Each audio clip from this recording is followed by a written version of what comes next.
This is the podcast that rocked for June 2nd, 2023. My name is Luke, host of the YouTube channel Rocked. This is where we talk about news in the world of rock, metal, alternative, and everything in between. And we're starting off by saying Rotten Jail Danny. I have absolutely no other way to jump into this story than to just celebrate comeuppance and justice. Yes, I'm a big The Mars Volta fan. I've never hidden that. They've been one of my favorite bands of all time since I discovered them. But you know what I'm also a big fan of? People getting what they deserve and going to jail if they do something awful. If you're not familiar, Danny Masterson, formerly of That 70s Show, was finally deemed guilty of 2 out of 3 rape accounts going through many years, and that includes one of the charges brought against him from Cedric Bixler-Zavala's wife. Both Cedric and his wife have testified several times, and this goes back for years. This trial and these cases have been going on for a long time due to Danny Masterson's involvement with Scientology. I can't stress enough, the Church of Scientology has gotten vicious with this woman and Cedric as well, going over things like wiretapping, investigations, trying to attack his family, going to his house, and their house, I should say. It was brutal. Intimidation tactics galore. The court ruling finally came this past Wednesday. Cedric was ecstatic and ended his first tweet saying, "Rotten Jail Danny." He also then made a later tweet saying, "We told you. God bless the women that stood up to him and his bleepity bleep family. F Scientology, Rotten Jail Danny." Normally, I would not really promote something like this because so many people were hurt and attacked, but much of this has been public. The Cedric Bixler-Zavala and his wife made all of this public and known to make sure this guy goes to jail, and it looks like he finally will. We don't know yet how long he's going for, but it could be up to 30 years. So yeah, I think he deserves it. The Mars Volta also going on tour through Europe this summer, and then back in the continuation of a tour throughout the United States. See one of those tours. It's great that the Mars Volta are back, and it's great that in personal lives, they got a victory like this also. It's also just great to have one less scuzzbag out on the open. Get rid of these people. Ugh.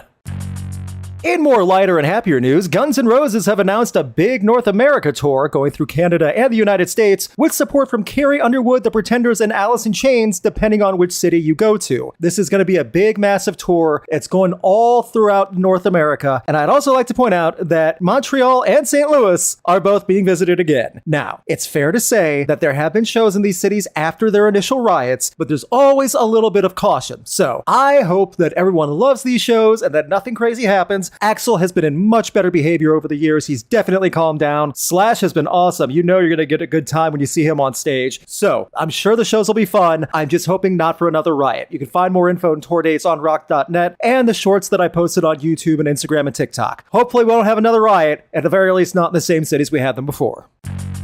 In some confusing touring news, because I want to vent a little bit on this, the Divorced Dad Rock Tour of the Year, Godsmack and Stained, is kicking off this summer. Well, support was finally announced, and it is Nothing More. I'm gonna save you the record scratch moment for that one, but at the same time, one of these things is not like the other. Nothing More was a band that was marching for Black Lives Matter during pandemic. Aaron Lewis was wearing a t-shirt that says, "Beto, come and take my guns if you dare." Godsmack moved to Florida, the entire band, because it aligned with them more politically. Godsmack and Stained are extreme right-wing conspiracy nut jobs. And yes, I say conspiracy because they both follow a lot of the Fox News propaganda. I'm not talking news updates. I'm not talking opinions. I'm talking legit propaganda, especially Aaron Lewis. How in the world is that tour rapport, just the conversation's gonna go for Nothing More? And I know some people are saying, well, Nothing More is gonna get more fans out of this. I don't know if they will. Nothing More is not like Godsmack and Stained. Also, all of that audience, the Divorced Dad Rock Tour, that audience is not going to be into Nothing More in their messages at all. Nothing More tries to make you think with some of their lyrics. Stained tries to make you realize how sad Aaron Lewis is and how miserable his life is, and we should pity him. Sully Erna just wants to be alone and have people stay away from him. And then occasionally, Sully and Aaron will just start singing about how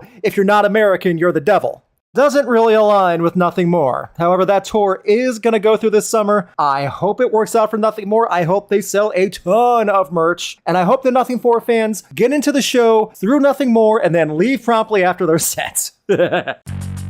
A lot of albums dropped in heavy music, alternative, you name it. Two of the biggest ones, though, Foo Fighters and Avenged Sevenfold. Avenged Sevenfold, I just posted my album review short today for Life is But a Dream. I went into it thinking it was going to be a nightmare. I came out realizing it really wasn't that bad. It's a situation of the singles really not being good, but there being decent content on the album. Is it the best thing A7X has done? Not by a long shot, but there's definitely material worth checking out, and I did find myself going back to a few songs really enjoying for what they're saying. So, I do feel it's at least worth listening to, and I do have to give credit, they took chances. They did not do anything in the format or any given formula. Am I happy about the NFT shilling? No. And they also admitted that they were behind the hacking they had themselves. It was all a gimmick, and I kind of felt that way, but saying you were hacked and it just be a gimmick and a ploy to promote your own stuff, that's not great. So yeah, Life is But a Dream is out. Also, Foo Fighters, But Here We Are just came out, and it's quite a refreshing style for Foo Fighters. This is not a stadium rock anthemic chant. This is not a stadium rock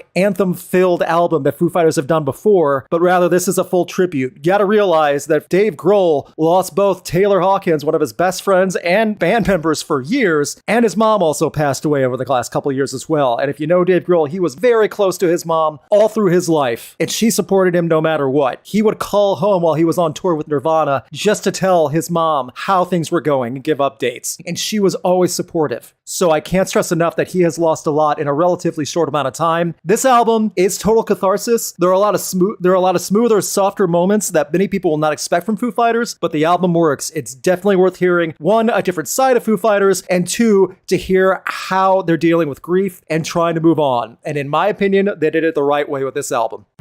News. Bring Me the Horizon also released another new song with a big collaboration featuring a lot of people, and the most notable being Lil Uzi Vert. This is actually a heavier track though, much heavier than the previous song Bring Me the Horizon released. No word yet if this will be on the next Posthuman EP. I'm assuming it is, but again, Posthuman is definitely going to be a series worth remembering. Survival Horror was fantastic. I really enjoyed it. This second one definitely feels like they're putting a lot of effort into it. So Bring Me the Horizon, like Avenged Sevenfold in a certain way, is trying to do something different, and I'm fine with that. Even if it's an odd collaboration, I would rather take that all day than hear Godsmack churn out the same thing for decades and complain about how they can't think of anything else to write anymore. It's sad that I had to say it that way, but that's literally what Sully Erna said. Okay, no more Godsmack talk.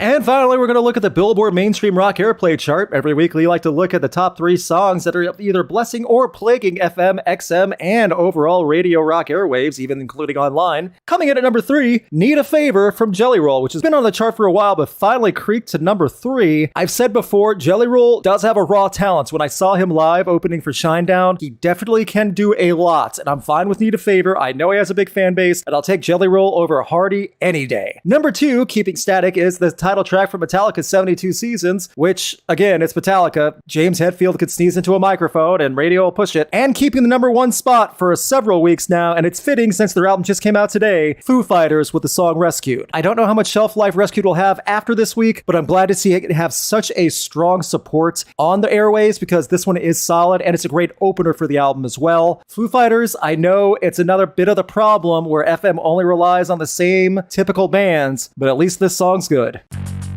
That does it for the podcast that rocked this week. Special thanks to YouTube members and patrons, to Brandon Bruce, Chris Doman, and Dom Noble. You can check out Dom Noble on YouTube, covering all your wacky and ridiculous adaptations, along with some pretty impressive comparisons of film to book adaptations. He just covered Lord of the Rings, The Fellowship, and what the biggest differences were, and I'm really into that. You can also find Wrestling Soup on YouTube if you're a professional wrestling fan, covering all the hilarious, amazing, and sometimes dark side of professional wrestling. Sometimes the stuff backstage is more interesting than the stuff on TV. And finally, if you're into stupid human news, you can check out Radio Dead Air on YouTube. Nash covers the dumbest human stories of stupid things every week, and I promise it's guaranteed entertainment. Radio Dead Air on YouTube. Thank you again for all your support. Please keep sharing the links. It does help a ton. Have a great week. We'll see you next time. And finally, why nothing more? What are you doing? Wink twice if you're okay, nothing more. We just want to know you're all right.